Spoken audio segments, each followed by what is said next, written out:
اور بلولو، بیا مو پکې شړشمو تیل ور واچولو، بیا مو پکې یو کاغذ ور واچولو. نو دغه هم د دې ملګري جادو ته مسله وه، کور کې بند شاتو، د کاروبار بند شوی و. د دې ملګري بدن تاسو ته مونږ ونه ښودو، خو دا غریب ټول پړسېدلي وو. د څه وجې نه ده باندې د غیر مسلمو جادو کړی و، د هغې د وجې نه دې بند و. نو د عمل د کړي ویله مونږ وکړو، انشاءالله دې سره د کار کېږي. ډېر مونږ دغه رنګ کړي، الله یې کار کړی دی. جادو سره دا یم کس اکثر تلی خارښ کوي یا پوته دې خارښ کوي، دا رنګ دغه وجود پړسېږي، معده باندې بوج راځي، په دماغو باندې بوج راځي، کاروبار یې ګډوډي ورسره، دا ټول علامات دې سره ظاهرېږي چې قاري صاحب دم درود څونه روپۍ اخلي؟ نو زمونږ کار انشاءالله فی سبیل الله دی، د الله رضا لپاره کار کوو دم فری کوئ؟ او دم انشاءالله پرې بیا اولادۍ مسله وي. مونږ له زنانه راشي، مونږ ټسټونه کړي، سره سړي کار هم صفا دی، زما هم صفا دی، او اولاد مو نه کېږي. بعضې خلکو له الله نه ورکوي، خو چې انشاءالله الله یې وله ورکوي او څه وجې نه بند وي، انشاءالله کار مونږ کولی شو په ځان مو. دا هسې ګپ خو نه دی که نه جي؟ نه انشاءالله مونږ چې چاله کړي دا ویډیو هغې انشاءالله ګوري، نو کمنټ بیا تاسو ګورئ. مونږ کار حقیقت دی، نورې مخکې ویډیوګانې زمونږ شوي دي، تاسو بیا ګورئ انشاءالله. ګپ شپ پکې نشته، د قرآن حدیث نه چې کوم شی ثابت وي هغه ګپ نه حقیقت وي. جنات جادو والا د مریض څه اثرات وي؟ تاسو له به داسې راغلي، دا به څنګه پته لګي؟ یو کور کې اوس چاته څه تکلیف وي که نه، نو هغه باندې به تاسو ته څنګه پته لګي چې دا د جناتو مریض دی یا جادو پې چا کړی؟ لکه چې مریض ته وګورو، نو مریض بعضې وخت مخامخ پته هم لګي، بعضې موږ غلط تشخیص. قاري صاحب د جناتو مریض چې کله تاسو جنات لرکوئ د مریض نه که نه، نو تاسو هم د دې عام عاملانو غوندې بیا هغه ته په پلاس باندې دا غوښه ورله راکاږه دي که نه، تاسو په خپل علم سره هغې نه جناتو هغه کابو راولئ؟ نه دا خو په لاس کار او وال ټکول دا پکې مونږ نه کوو، خو د دې خپل پړیانې مونږ پې هغه سبقونه ووایو، بیا هغې نه وعدې والو، خپل سلسله کې داخل کړو. او چې کوم مریض سختي کوي نو هغه له ډب نیم په لاس باندې ورکړو، خو داسې نه چې خامخا باندې داغ جوړ کړو چا پې راشي، دا شي نه مریض سره نه کوو.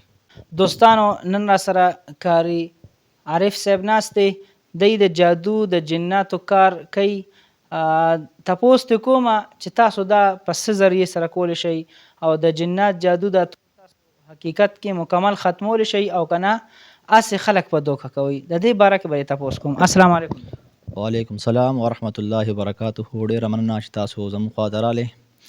تاسو تپوس وکړو چې جادو جنات دا څنګه ختموي. نو اول خو د قرآن حدیث په رڼا کې دا ختمیږي، ځکه هر شی د قرآن نه ثابت دی، جادو د قرآن نه ثابت دی، دغه رنګ د جنات د قرآن نه ثابت دي.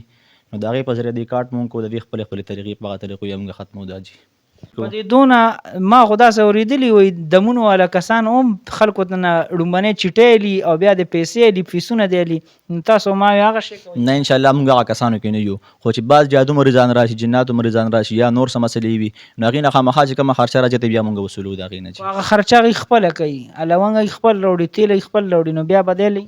نه بیا هم د هغې نه خرچه، بیا چې هغې کم دړنه پیسې وښکي مونږ دپاره راکول غواړي اتې مونږ والو، نو هغې دپاره خپل ډیمانډ نه ږدو.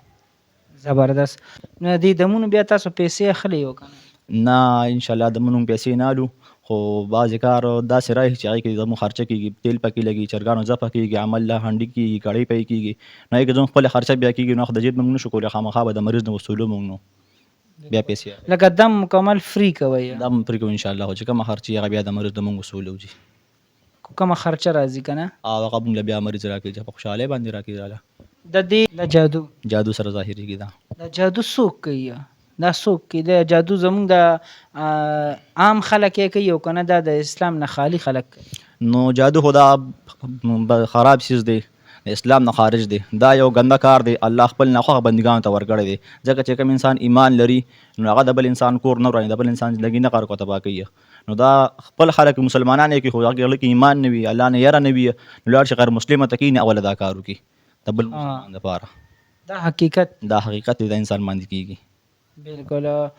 او جنات مو چېرته لیدلي دي قاري صاحب؟ نو جنات خو مونږ ته مخامخ نه راځي، خو چې کله مریض باندې مونږ اجري وکړو نو د هغه حالات، دغه حرکات سکنات مونږ ته پته لګي، دا جناتو حرکات سکنات دي. بعضې کم فراډ وي هغې هم پته لګي، کوم اصل جنات دي هغې هم پته لګي مونږ ته.